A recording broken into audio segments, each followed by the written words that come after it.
So yun guys, good afternoon po sa lahat. And so babiyahe tayo ngayon, papunta tayo ngayon sa Purvis Park.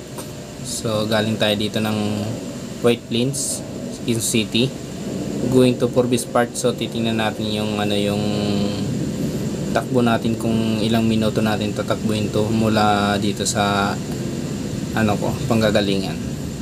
Grabe ang init. Isipin nyo guys, kumbaga hindi pa nga ako nakakaalis basa na yung aking jacket dito.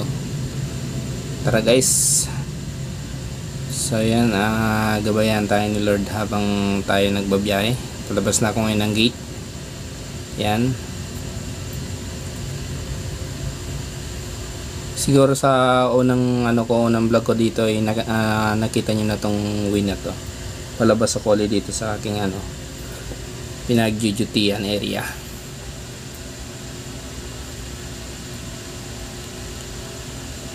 Kaliwa tayo dito. Uwi natin ay C5 Quezon City. Palabas tayo ngayon ng gate. Ayan. Humps minor muna tayo. Sundan lang natin si Pops. Ayan ang ating mga ka 5'9". Dahanan lang natin sila. Tapos ayan 5'9". Tapos kaliwa tayo, kanan tayo dito. Ito yung C5 going to sa may papuntang Cubao. Medyo traffic kasi dito medyo mabagal yung takbo ng mga sasakyan dito. Tapos ang init pa ngayon, grabe.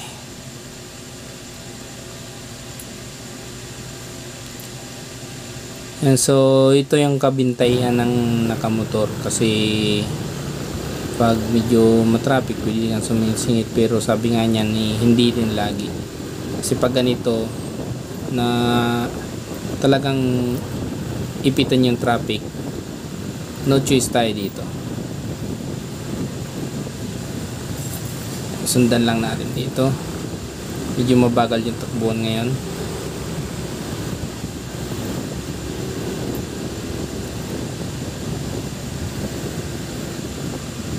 Oops.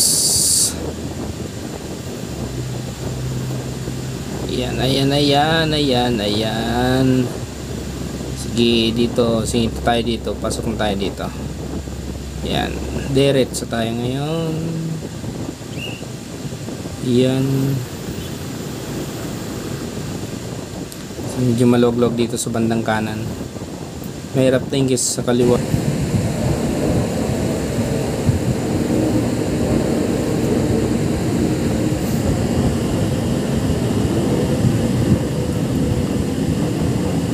So dito medyo maluwang-luwang na dito. Nandito na tayo sa may stoplight. So ito yung stoplight na to sa may overpass na to. Yung pakanan na yan dyan is papuntang Marikina yan. Tapos tayo, didiretso tayo dito kasi mag-u-turn tayo pa kaliwa dun sa unahan pagtawid ng stoplight.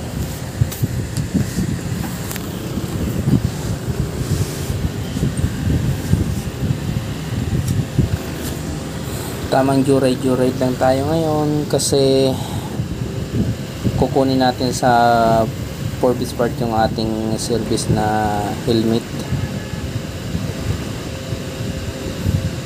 Yung isa ko kasing pang backride na helmet na iwan dun sa dati kong pinagdutihan.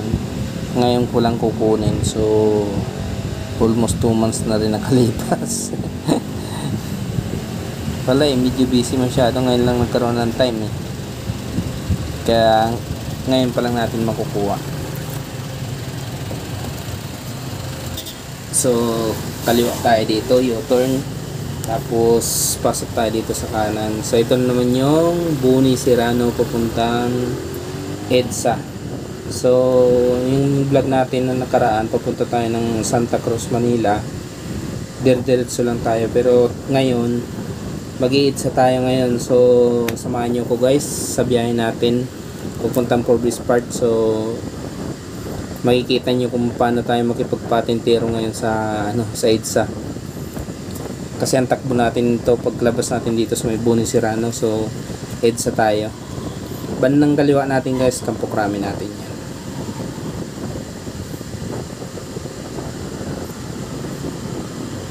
Medyo maluwag-luwag naman ang ngayong kalsada kasi di ma-traffic. Pero dito stoplight. Yun.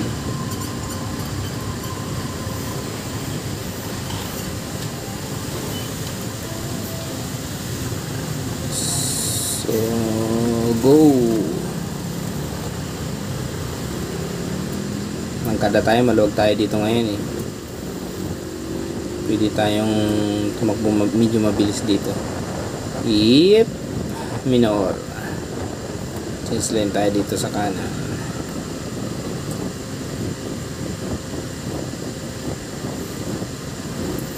Tingin-tingin tayo sa side mirror pagka tayo papasok sa kabilang linya kasi mahirap na.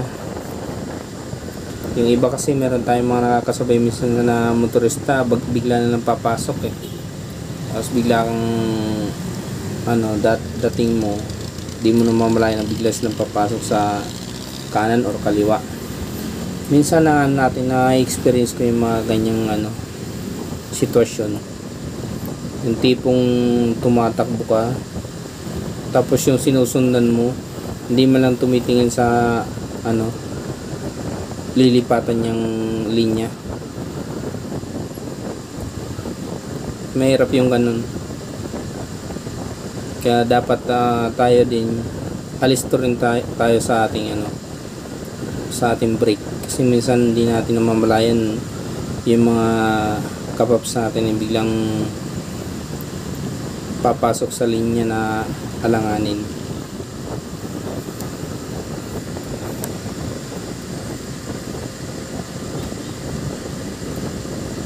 Banahe tayo dito guys. So EDSA na to.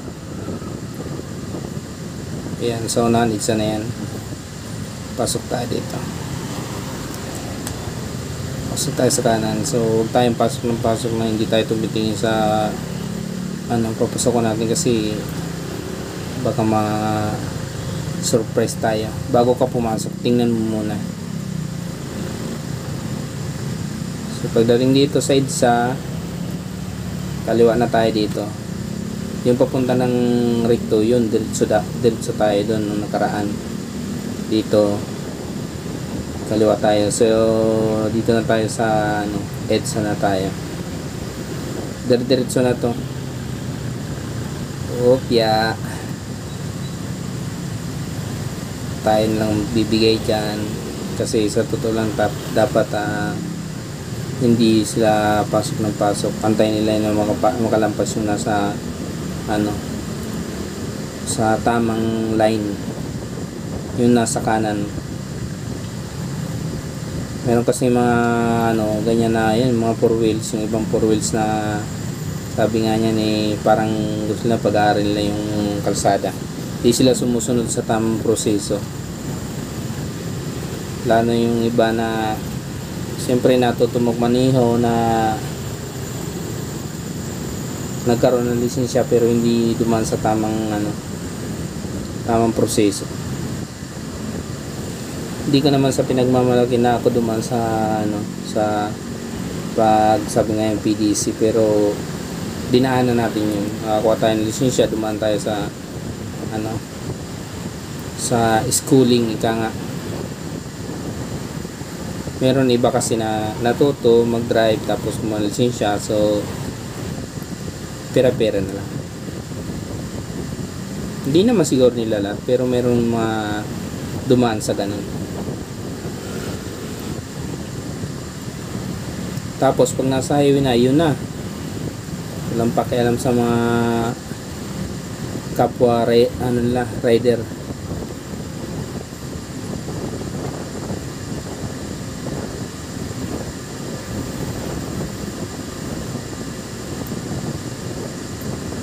So ito dito sa EDSA naman, Ito yung ano, yung sinasabi na dito sa Maynila mas okay pa rin kaysa sa probinsya. Kasi sa probinsya kasi yung kalsada, kumbaga medyo madalang yung mga sasakyan, di katulad dito sa Manila na maraming sasakyan na hindi gaano kapaspasan, gano'n, pag hindi malugang kalsada, so banayad lang yung mga takbuhan dito. Pero pag sa ano, probinsya, lalo na yung mga malalawak na kalsada doon sa amin, kasi mayroong isang kalsada na napakalawak na talagang kung gusto mong tumakbo ng mabilis, pwede mo patakbo ng mabilis. So yun nga lang, may ano part na takaw accident tayo. So ngayon nandito tayo guys sa EDSA. So hindi dito, sabi nga niyan, pag tumakbo ka dito kailangan alisto ka lagi. Pwede kang lumusot, pero siguraduhin mo na hindi ka maaalanganin. So yun na yan, yung yellow line na yan. So napakahigpit sa area na yan. Kaya lang sila, kung bakit sila dumaan doon, kasi kakaliwa sila eh. So ang way nila pupunta doon sa kaliwa, kami dito sa kanan. Ano to, flyover to. Kung alam nyo to guys, area na to, ayan, dito sila sa taas dumaan, sa yung kumaliwa na yan, dito yung sa taas sa flyover dumaan. Dito rin kami sa gitna sa baba. Siguro may mga nakakaalam kung saan area to. Yung tinatawag na Robinson's Gallery. Nandito tayo sa tapat niyan. Tamang takbuhan lang tayo ngayon guys.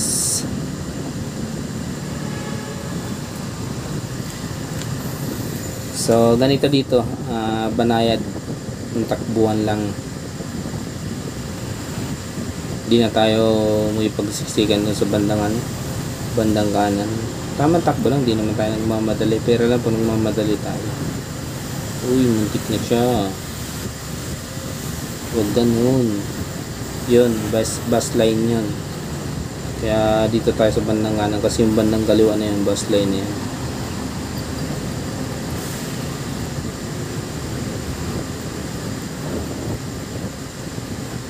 So hindi naman ano, kalayuan ng Forbes Park to Campo Crame. Ilang minuto lang natin tatakbuhin to. Saka dito sa EDSA, pag tingin mo na maluwag, pwede kang tumakbo rin na mabilis. Pero alerto ka lang, kasi hindi lang ikaw yung nagpapatakbo ng mabilis dito pagdating sa EDSA. Tamang takbuhan lang tayo dito.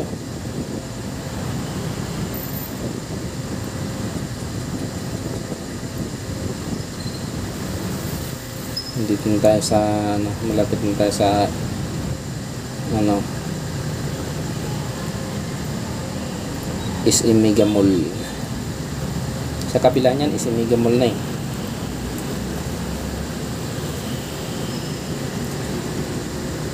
Crossing.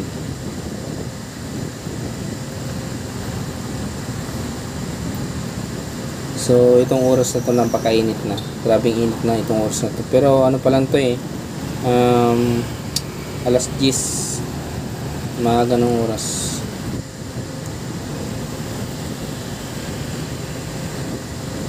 Dito tayo sa may bandang Mega Mall.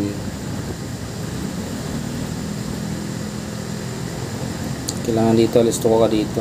At tulad niya, maluwag naman, so pwede tayong pumasok dito sa kanan. Tapos pagdating doon sa unahan, siyempre huwag na tayo dito sa kanan, kasi pag sa kanan may dadaan pa tayo sa stoplight. Dito tayo sa ano, sa ground. Dito tayo sa baba kaliwa.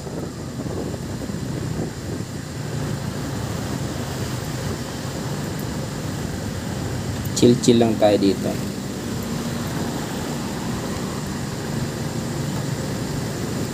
Tamang takbo lang dito sa EDSA, at maging alisto kasi mahirap na.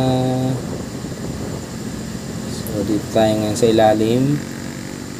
Doon kasi sa taas, pag doon tayo dumaan sa kanan, dadaanan pa natin yung stoplight. So pag natapatan natin na naka red light, hinto tayo. Pero dito tuloy-tuloy tayo, diretso lang tayo dito sa ilalim.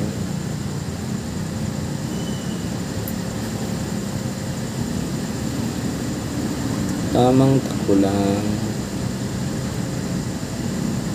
Sana all. Buti pa siya may angkas, ako wala. Kasi yung aking angkas lagi dati nasa ibang bansa. Ayan, shout out sa'yo dyan, baby. Ayan, sana all my baby. So kay Will Di Bailon na nasa Saudi, ang aking palalabs, shout out sa'yo dyan. Andito po ako ngayon sa EDSA at hingi na lang tayong gabay kay Lord habang tayo ay nagbabiyahe lagi.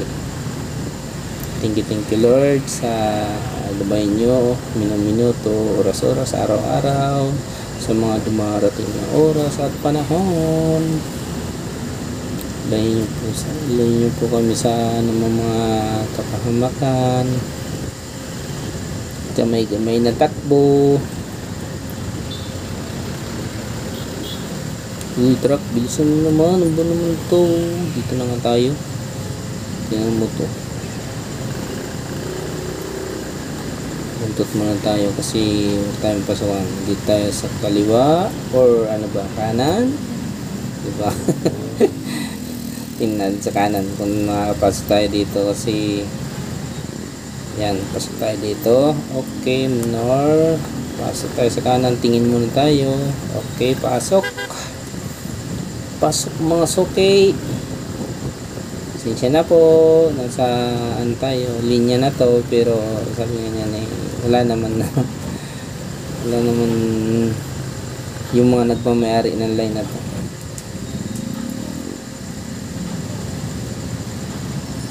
Makisunod lang tayo sa kanila, ganun din naman pagalitan tayo ng ating dito. Uy, bawal yan. Alam niyo ba ang sinasabi ko? Dito tayo. Uy, ano na? Yung ano naman pops na nilalamove. Uy, train, isa rin to. Sige, mauna ka na. Kaya si tatay o silang. Yo, may edad na rin si tatay nagmamaneho ng motor na to. Dito tayo sa loob. Hop.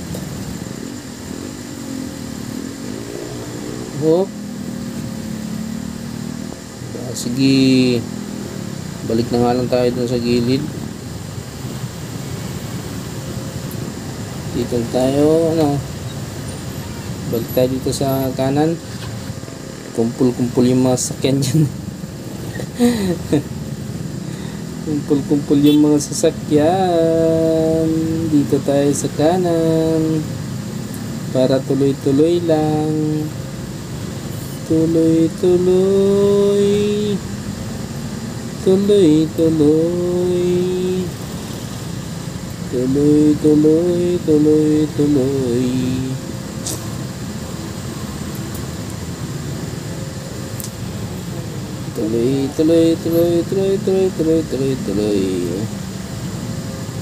Sige, pasok.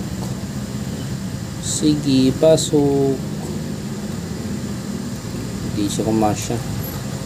Antayin na lang kasi pag sumabit ka dyan babayad ka dyan. Lulusot din pala Oops. Teka lang. Huminto ka muna bago ka pumasok kasi may mga parating. Kailanganin yung pasok mo na noon.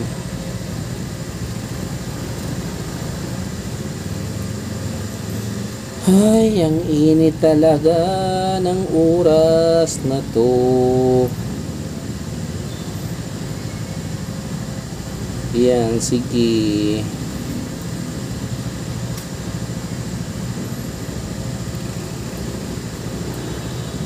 medyo mabagal yung takbuhan natin dito, maraming sasakyan. Pababa na tayo ng Guadalupe.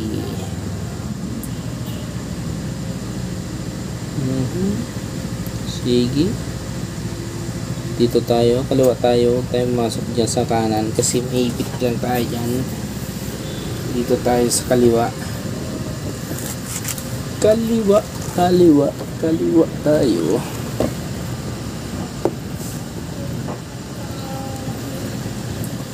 Tamang takbo lang.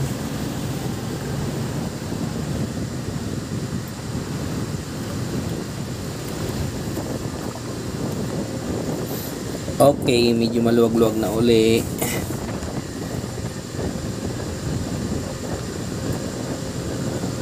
Ito yung Guadalupe. Ayan, so nandito tayo sa Guadalupe na. Medyo maluwag-luwag na dito. Tamang takbuhan na tayo ngayon dito.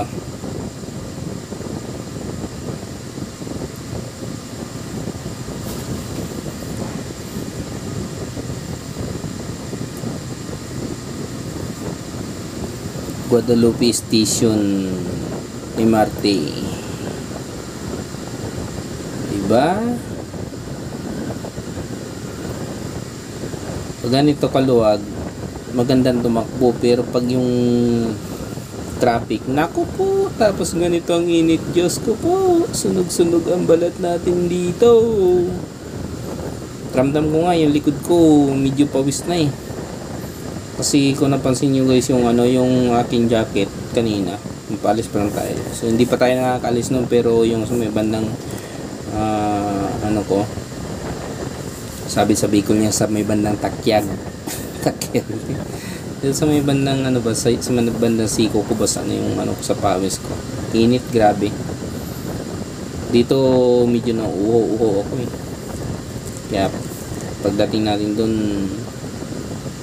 tingnan natin kung makainom tayo, pero siguro hindi na, kasi paggaling natin Purvis Part 2, punta pa tayo ng Mandaluyong. May pupuntahan pa tayo sa Mandaluyong, meron pa tayong kakausapin sa Mandaluyong. Tapos pagka sige na nga, ikaw na nga. Uy, nako,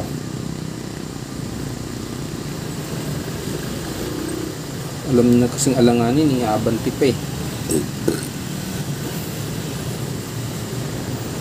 So yun, pagkagaling natin ng Purvis Part, so diretso tayo ng Mandaluyong. Pagkagaling naman natin ng Mandaluyong, so diretso na tayo sa Recto. Pagdating ng Recto, siyempre mag-relax tayo doon, pahinga muna tayo sa ating inuupahan para makapag hila-hilata din bago tayo bumalik ng Quezon City. So yun,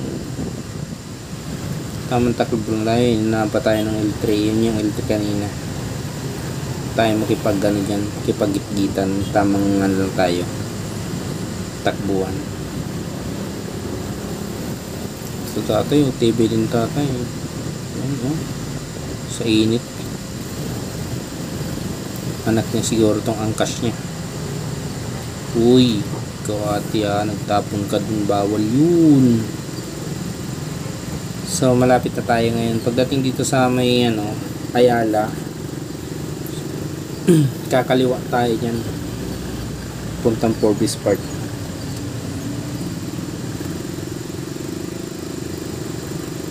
Malapit-lapit na tayong kumaliwa. Sus, grabing init talaga. Ito ang ito mahirap pag yung traffic, yung tipong hindi uusad yung motor, kasi yung init ng kalsada, init sa taas ng araw, tapos yung init ng makina ng sasakyan, so sasaluhin mo yung lahat pag nakamotor ka dito sa EDSA.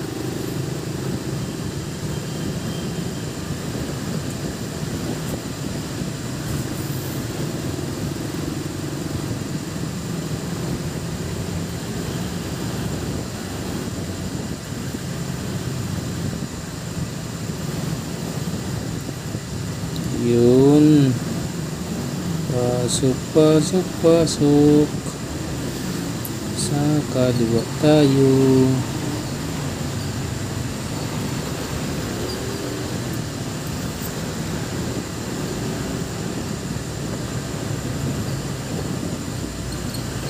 Malapit na tayo sa Ayala.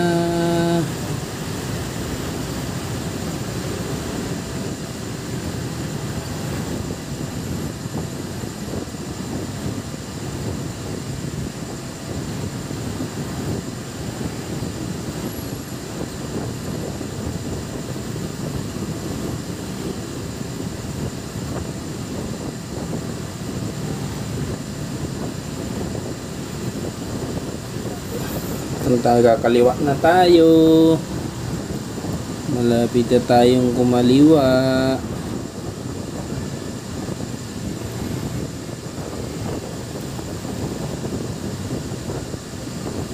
Kita sa kanan kasi kakaliwa tayo dyan sa may stoplight papasok ng port.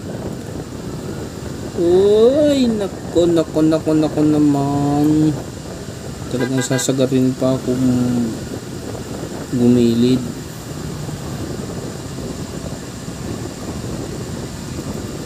Dito na tayo sa may Forbes Park. Pasok na tayo dito. Malapit na tayo guys. Malapit na tayo. Tamang rides lang muna tayo.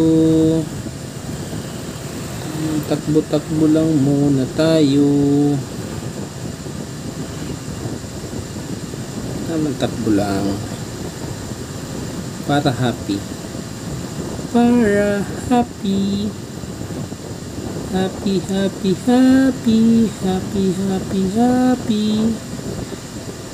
dito na tayo sa board.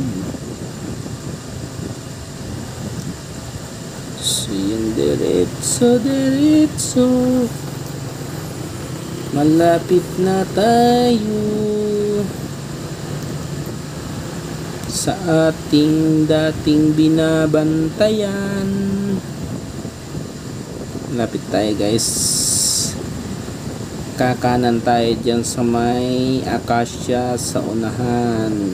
Opya. Diretso.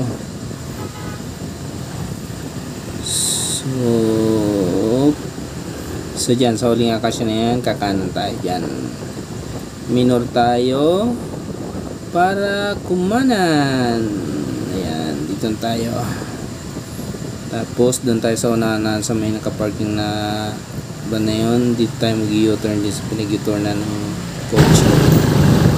So yun, itong gate na to yung binabantay natin sa dati. Dito tayo sa kabilang gate.